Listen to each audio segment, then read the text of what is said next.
पत्नी ने बोला, अरे पागल, चिलम बना रहे हो, सुराही क्यों नहीं बनाते? गर्मियां आने वाली है, सुराही भी खूब बिकेगी। कुम्हार ने बोला, बात तो ठीक है। कुम्हार ने मिट्टी छोड़ दी, दोबारा गूंथना शुरू किया और अब मिट्टी को आकार देना शुरू किया। किस चीज का? सुराही का। अब जब मिट्टी को सुराही का आकार देना शुरू किया तो कहते हैं मिट्टी में से आवाज आई। ये क्या करता है? पहले तो कुछ और रूप दे रहा था, अब कुछ और रूप दे रहा है। कुम्हार का जवाब सुनिए, साथ लेके जाइएगा आज। कुम्हार कहता है, मेरा विचार बदल गया। मिट्टी का जवाब सुनिए। मिट्टी बोलती है, तेरा तो विचार बदला, मेरी तो जिंदगी ही बदल गई। तेरा विचार बदला, मेरी जिंदगी बदल गई। अगर चिलम बनती तो आग भरी जाती, खुद भी जलती, दुनिया को भी जलाती। अब सुराही बनी हूं तो जल भरा जाएगा, खुद भी शीतल रहूंगी, दुनिया को भी ठंडा रखूंगी। विचार बदल गया सर। क्या बदल गया? ये कहानी है 1938 कैरली नाम के एक आदमी की, हंगेरियन आर्मी में, और वो उस कंट्री का बेस्ट पिस्टल शूटर था।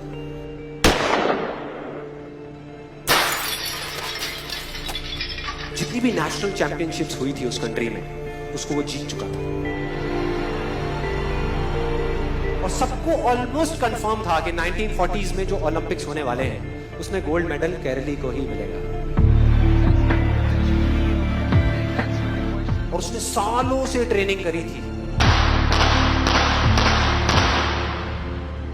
उसका एक ही सपना था, एक ही फोकस था कि मुझे अपने इस हाथ को दुनिया का बेस्ट शूटिंग हैंड बनाना है, बेस्ट बनाना है, बेस्ट बनाना है। और वो कामयाब हो गया, उसने बना लिया बेस्ट शूटिंग हैंड। सिर्फ 2 साल का फर्क था। 1938 में एक आर्मी का ट्रेनिंग कैंप चल रहा था। क्योंकि वो आर्मी में था तो एक एक्सीडेंट हो गया। उसके उसी हाथ में जिससे उसने गोल्ड मेडल जीतना था, उसमें एक हैंड ग्रेनेड फट गया और वो हाथ चला गया। जो उसका सपना था, जो फोकस था, सब खत्म।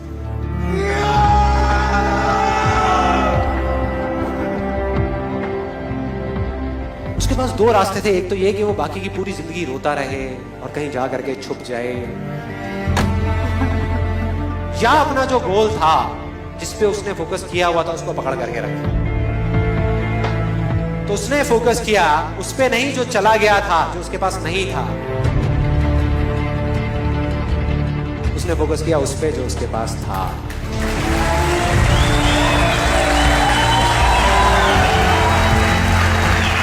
जो उसके पास था। और क्या था उसके पास में? एक लेफ्ट हैंड,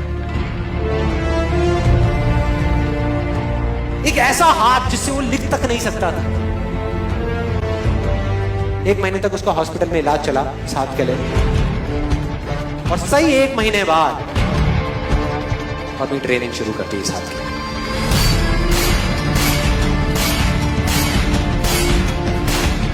ट्रेनिंग के 1 साल बाद, मतलब कि 1939 में वो वापस आया। नेशनल चैंपियनशिप्स हो रही थी वहीं पे हंगरी में, और बाकी भी बहुत सारे पिस्टल शूटर्स थे वहां पे।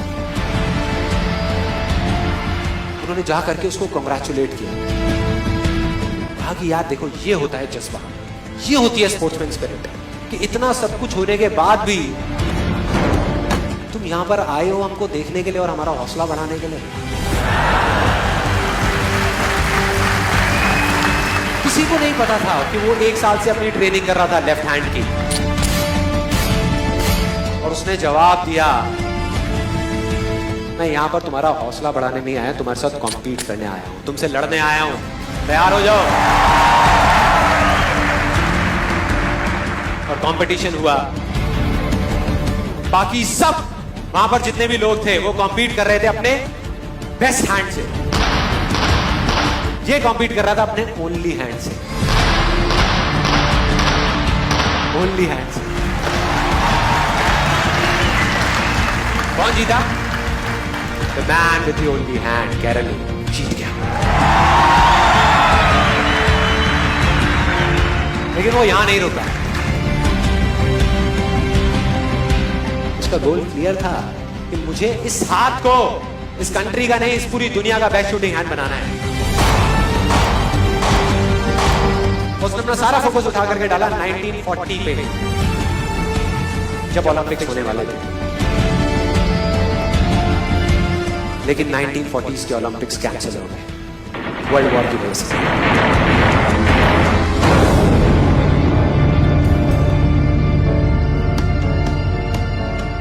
उसने अपना सारा फोकस उठा करके कहां डाल दिया? 1944 में जो ओलंपिक्स होने वाले थे उसके ऊपर। और 1944 में जो ओलंपिक्स होने वाले थे वो भी कैंसिल हो गए वर्ल्ड वॉर की वजह से, फिर से कैंसिल।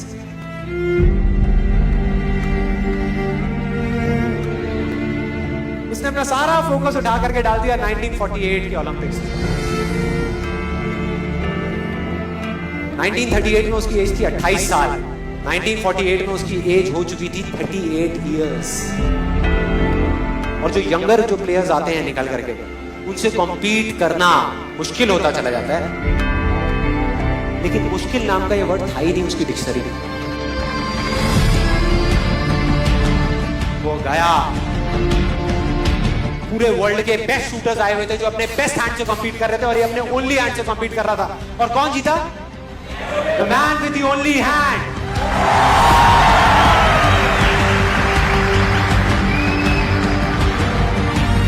लेकिन वो तब भी नहीं रुका। 1952 ओलंपिक्स, दोबारा कॉम्पीट किया उसने, और इस बार गोल्ड मेडल कौन जीता? गैरल हील। 4 साल बाद दोबारा से, और पूरी की पूरी हिस्ट्री को बदल करके रख दिया ओलंपिक्स। इस पर्टिकुलर कंपटीशन में उससे पहले किसी भी एथलीट ने लगातार 2 गोल्ड मेडल्स नहीं जीते।